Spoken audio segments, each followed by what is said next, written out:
Welcome back to All the Little Things, the podcast where we explore the small habits that lead to lasting impact. Today, we're diving into the power of small intentional shifts in our daily lives, how minor mindset changes can create major breakthroughs. Our guest today is Dr. Coyte Cooper, a bestselling author, TEDx speaker, and high-performance coach who has dedicated his career to helping people maximize their potential. From being an NCAA All-American wrestler to a professor at UNC, and then navigating an unexpected career shift, he has experienced firsthand how perspective and small intentional actions can transform setbacks into opportunities. Coyte, we're excited to have you here. Before we dive in, let's set the stage. What first sparked your passion for helping people unlock their full potential? Yeah, that's a good question. There's kind of like a, as I went into my teaching at the college level, I think that was one of my drivers, right? Was I loved working with students and just trying to help them set themselves up to like really go out and have like a great life. But I think as I look back, like I kind of always had a little bit of that in me. Like I think I remember when I was in high school, my senior project, I decided to do a camp for like kids, and like that was something I really enjoyed. And when I was in high school, I really loved like working with my teammates and helping like the young guys be better. And so as you look back, you don't always see this in the moment, but I think that's kind of been a theme throughout my life. Is like I like to coach, I like working with people, and so I started to do that in different roles. I did it as a professor, and then now I think right now is probably the most just the best fit it's ever been, because that's just what I do every day. I do probably 35 calls a week, just coaching people, and I absolutely love it. But so the answer is I think I started at points like that, but it's something I think I've always had in me. Coyte, this is Trey. I got a quick question for you. Do you feel like whenever you're teaching other people, you're actually learning the material so much more?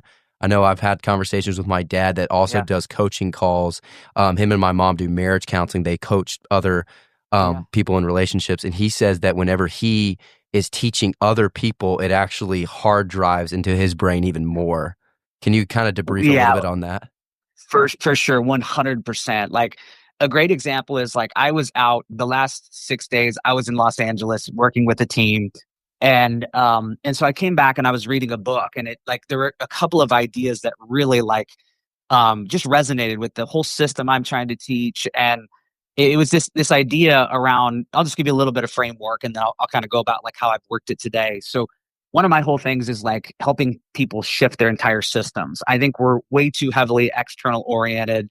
We tend to get really disappointed when we don't meet standards. I think it leads to a lot of like unnecessary stress, fear, weight to everything that we do. And it's very common in America. And so I was on my way home and I was reading this book, and it was talking about this concept of like the difference between finite games and infinite games, right? Finite games we're big on those in America, right? The idea of like, okay, like sport, it's win or lose. You win, great. You lose, not good at all. You should be disappointed. And it's that same thing we just talked about, but like infinite games are something different. They're like where we go, okay, like I'm not interested in doing that game. I don't want to do the win-loss thing. And I think of this as like scanning out more in your life and looking and going, listen, what I'm about is like trying to be the best that I can become, right? Like trying to go out and give a full effort, grow like crazy, see who I can become in this lifetime. And so I won't go into the details of that, but that really resonated, and I knew it would with my coaching clients. And so I had to get that dialed in. And so I really started thinking about it. And then there were some other concepts with that, but I went into my calls today and I knew it was an idea that they needed to get. These are a lot of them athletes, performers.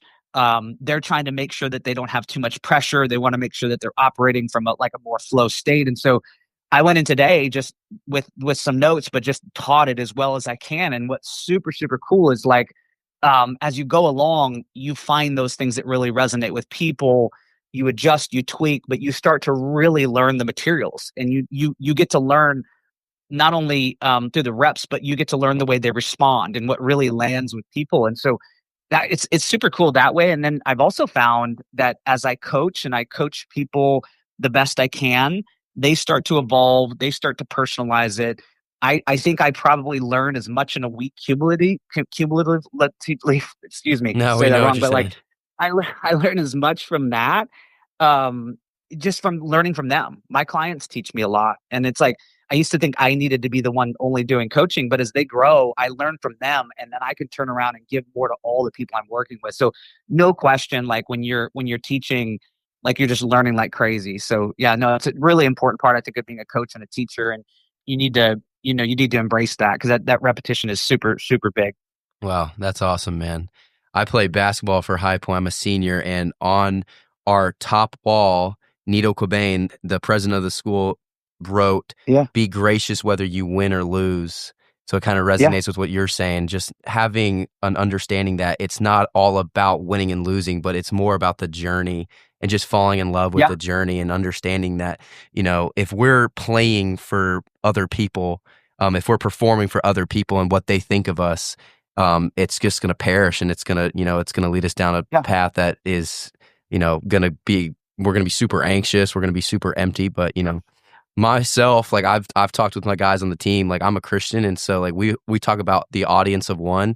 God is the only one that we serve, and we play for them. Colossians 3:23 says, Yeah. work wholeheartedly unto the Lord and not man, knowing that you've received your inheritance as your word in full. Serve the Lord Christ. That's something we talked about. And whenever we play for God and God alone, it just frees us up completely, man, because For sure. no matter Yeah. what, like we're winning, we're on God's side. So that's actually, that's super cool that you just said that. That's awesome. Yeah. Yeah. And one thing I would add to that, like, I think it's great. Like a huge piece of what I'm trying to do with athletes, and this is for non-athletes as well, is like keep perspective. Like no test, no competition are going to define who you are as a person, right? We choose to engage in these things. And I think it's super important that we learn to handle those things right. And we think about like anything we do that we care about, exam, competition. If we go into those things, every person I work with, their intentions are good. Like they're not going out trying to goof up. Like they're trying their best in the moment. And if you go out and you try your best and you fall into patterns of disappointment, embarrassment, anger, which are really common, like they're very, very common in our society. We're taught them from a young age to be upset and angry. But I always teach my athletes, like, if you fall into that, your brain will get engaged in the process. Your brain doesn't like pain. And when we fall into those states, we're dropping, lower chemicals into our bloodstream, and our brain is going, I don't like that.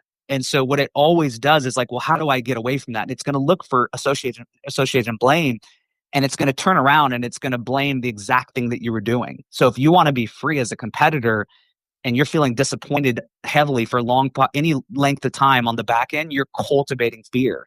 And the thing is, most of my athletes and younger people that I work with will say, like, they just feel like they've been taught, like, if I don't feel crappy, I don't care.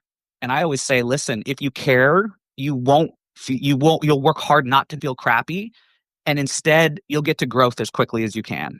Like, because growth is like this thing, like, if we spent more time in our education, like teaching people to be more concerned about growth than outcomes, we'd be so much better. We're so concerned about how things look, and that disappointment when we don't meet a standard. But when athletes love growth, it like transforms everything. So I would continue to lead, and like, you've already got a great framework, and it's like eliminate the clutter on the back end, get to growth. And all of a sudden it's like magic. You just love what you're doing and you are free. Wow, that's big time. I love that, man. I think we have a couple more questions for you. Which Yes. So in your TEDx talk, you shared a little bit about how little changes in your day led to bigger transformations. Can you take us back to that realization and maybe some advice that you would have for other listeners out there who are looking to make those changes as well? Yeah. So yeah, as I track back, I had, obviously had some kind of bigger challenges in my life. And one of the biggest challenges was when I lost my job at the University of North Carolina. And it was pretty unexpected for me. I felt like I'd done everything in my power. I'd worked really hard. I had good like numbers for everything that I needed. And then I lost my job. And I was really in a tough spot at that point. I didn't know, this is a big thing I teach now, is like learning to do emotions, process emotions, like to work with them. And at the time, I didn't know anything about it. I knew from reading, like, oh yeah, I'd be super positive.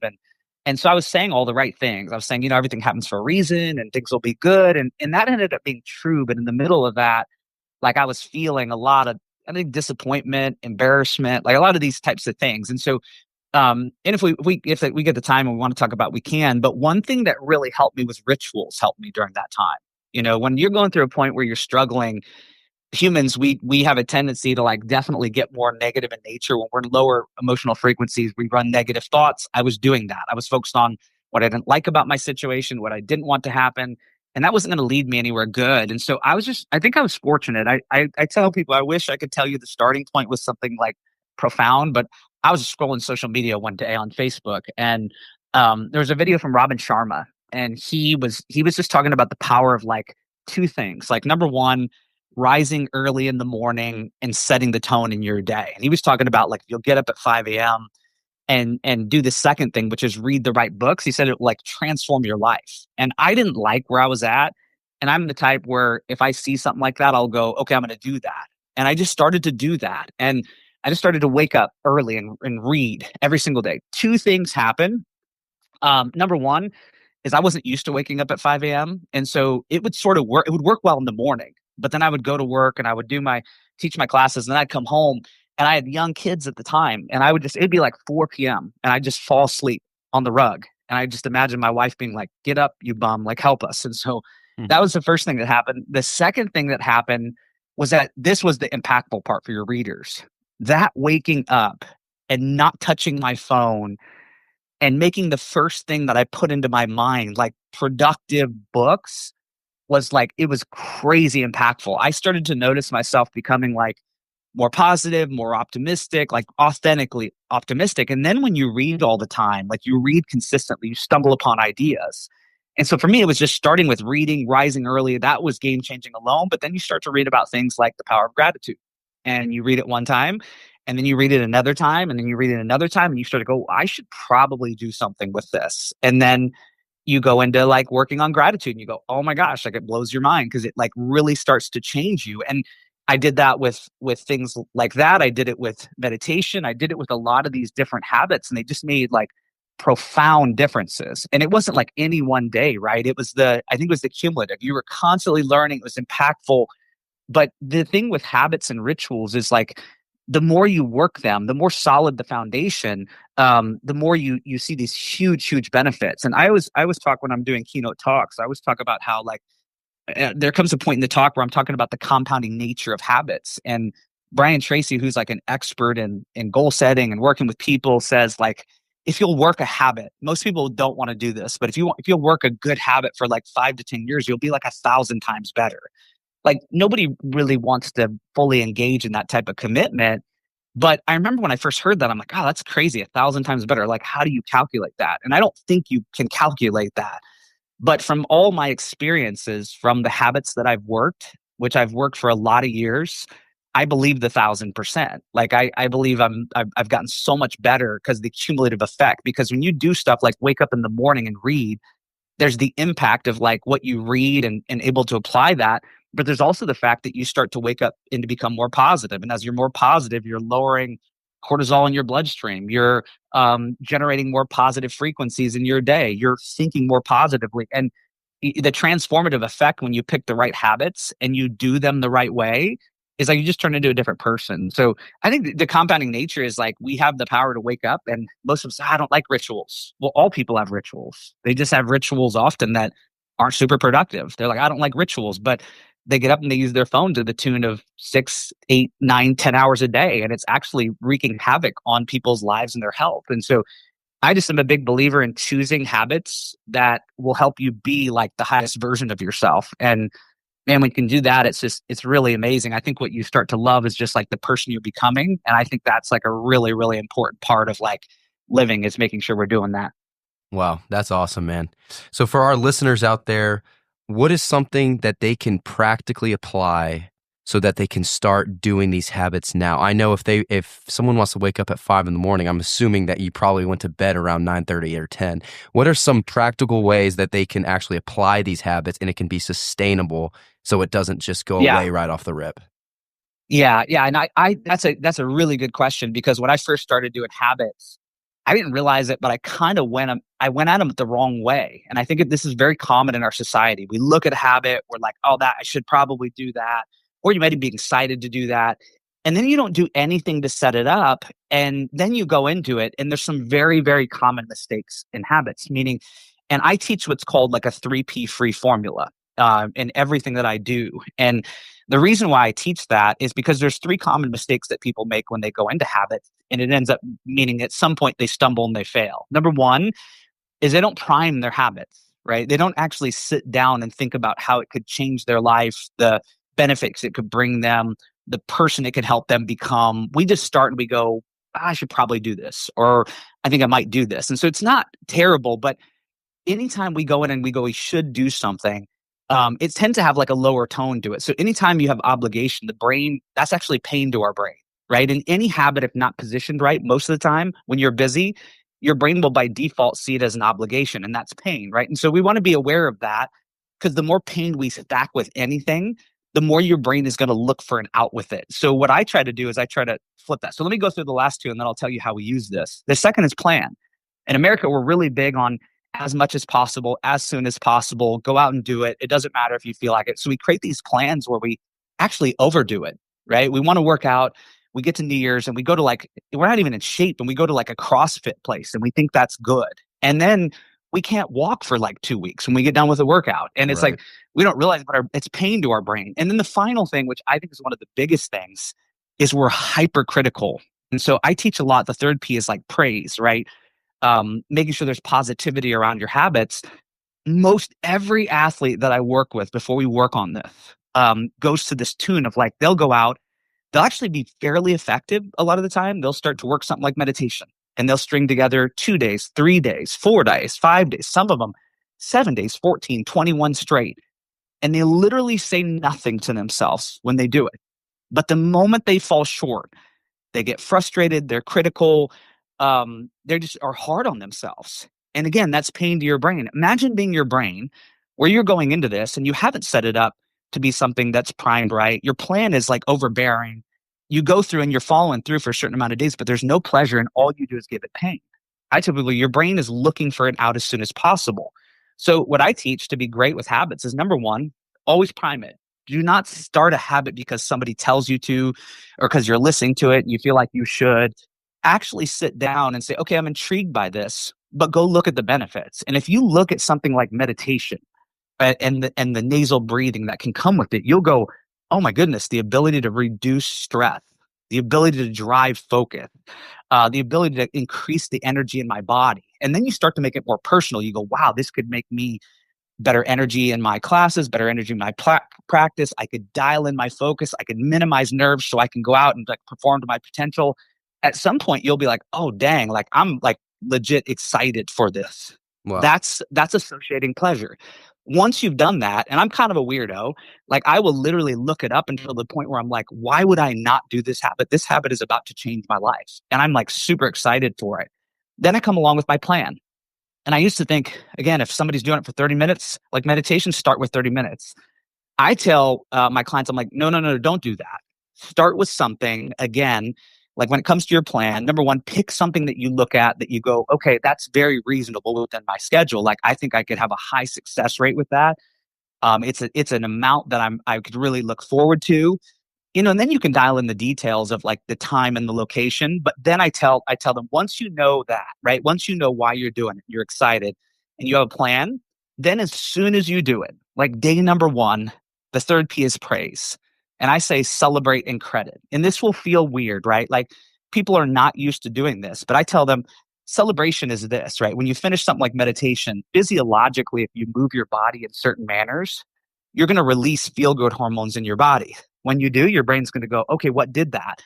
And if you do something like move your body, you clap, you flex, you nod, you smile, you're going to release that in your bloodstream, and your brain's going to look and say, what caused it? And it's going to go to meditation. And you say, well, you might be hacking your brain. We are. There are benefits with meditation that you will realize, but to associate pleasure right off the bat is super important. The credit part's the second part. Once we've clapped, once we've nodded, once we've smiled, I tell them to go, okay, that's one step closer to, and fill in the blank, right? Whatever you put in your priming, your benefits, you go, yep, that's one step closer to like being super calm, super composed, and able to rise up in big moments. You're doing two things. Number one, you're associating massive pleasure with what you're doing. Number two, you're starting to build confidence. And sometimes I'll have people go, well, Coyte, that kind of feels a little bit weird. And I'm like, I get it. But I ask them, like, how many times in a day or a week do you not do something and then run a critical dialogue? How many times do you slump your shoulders when that happens? It's not weird for you to do that, but it's weird to give positive. And usually it's to the tune, most people, it's 5 to 10 to 1, negative to positive. And I say we need to be 5 to 10 to 1 in favor of positive, to the point where we eliminate negative. And when you do, what's super profound, when you do something like that with something like a habit, what happens is you're associating pleasure, you're minimizing pain. The more you rise up the pleasure, the more you minimize the pain, your brain freaking loves the habit. And then it's like second nature. Like, I've meditated probably 4 years straight, never missed a day. And it's not me bragging. I don't think I'm any better than anybody else, but I've worked this to where my brain loves it so much, it literally moves towards it with no effort. And I get all the benefits of a world-class habit. So I'm just a big believer, set your habits up right. Because if you're going to do a world-class habit, don't grit and grind at it. It's not necessary. Like, learn to love it. And then when you've got that, it's like magic. Wow. That's big time, man. It's actually funny that you said all this, because my coach for our team, he talks about it all the time before our game. The very last thing he says is, boys, we're going to go out there and we're going to play with elite thankfulness and we're going to play with elite joy. And then I combat that with him with Psalms 104, which says, enter thy gates with thanksgiving and thy courts with praise. I think gratitude is so critical. And what you just said was awesome, man. I love it. But before we wrap up, is there anything else that you'd like to share? I know you probably hit on everything thus far, but is there anything else that you'd like to share? Any personal stuff or anything at all? Well, the one thing I mentioned it, that's a really, really big piece, like that, probably the most important piece, one of the most important pieces when I'm working with any clients, especially in that athlete realm, is like, one of the most common barriers today is like, it's fear, right? So we've already talked about, I told you, like, we need to make sure that we're eliminating the disappointment, the frustration, crazy common among people. But you have to learn how to work with emotions. Like, we're the type in our society where we're like, just tuck it down. We don't need to deal with it. We don't need to talk about it. But I teach my athletes the opposite, right? I teach them how to like lean in and understand what's going on in their body. We often go, oh, well, I just have all this anxiety, and we have this blanket term. Most of the time, to me, when I'm working with somebody that they have anxiety, they have fear. Wow. They have fear of certain things. And rather than sit on that, I teach them, like, I call it walk down your fears, right? I say, like, an athlete comes to me and they're like, I'm really, like, I feel nervous. I feel anxious. I'm just describe it to me. Like, when my heart rate's picked up, my hands are cold. My mind is racing. And I'm like, you have fear, right? And so what I often tell them, and I've got like a specific process, like these 3 R's that I work through, but I don't have to go as much in detail on those. But often what I tell them that helps them is this. I go, okay, what are you afraid of? And they're like, and most coaches are like, oh no, we don't do fears, leave it alone. We don't. And I used to do that. And then I realized it's not useful. And so I'll go, what are you afraid of? And they're like, well, I'm afraid of making a mistake. I'm like, oh, okay. Well, is that what you're afraid of? Or is there something deeper, further? And they're like, well, I guess now that you say it, I'm afraid of losing. And I'll often go, okay, like, is losing what you're afraid of? Because I actually know people who lose and they totally are fine with it.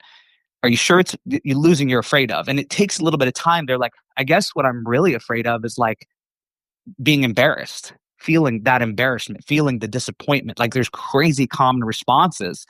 And the thing I tell them is those things are learned though. And so what's really cool about any emotion, whether we call it like embarrassment, fear, disappointment, a lot of the patterns that we get stuck in is like, you can totally work your way out of them. And so, but I will say this, even the moment somebody acknowledges their fear and they know where it comes from, it lowers it rather than avoiding it. But then if you can take a combination of learning how to like process an emotion, any emotion, you study this, can be processed anywhere from like seconds to minutes. And I know some things are super hard to get out of, but most of the things that I'm seeing athletes and students go through, they go out, they do their best, they fall short on an exam, and then they feel disappointed. Being proactive in that space and learning how to work with that is like really, really game changing. So that would be kind of one of the biggest things I just encourage people to do is don't fall into the pattern of moving away from that, actually leaning in and working that space. Because once you do, like when you start to process out counterproductive patterns and you can replace them with like more optimal ones, man, life can be like really cool, like really enjoyable. That's awesome, man. That's big time. Well, Coyte, we really appreciate you coming on today. Where can listeners connect with you and learn more about your work? Yeah, I mean, the one cool thing about having a name like mine is I think I'm the only one I've ever met. And so it's Coyte Cooper. It's CoyteCooper. As long as you don't put the second O and make it Coyote, it's pretty easy. Like, I'm the only Coyte Cooper. So, if you want to reach out on social media or go to my website and get my contact information, you can reach out. If there's anything I can help you with, just hit me up and write me. Perfect. Well, thank you so much for joining us today. We really appreciate your time. We gained a lot of valuable insights today. And we would love to follow up with you, hear some more. Sounds good. Yeah. Thanks so much for having me, and I appreciate what you do. Thank you so much. Thank you so much.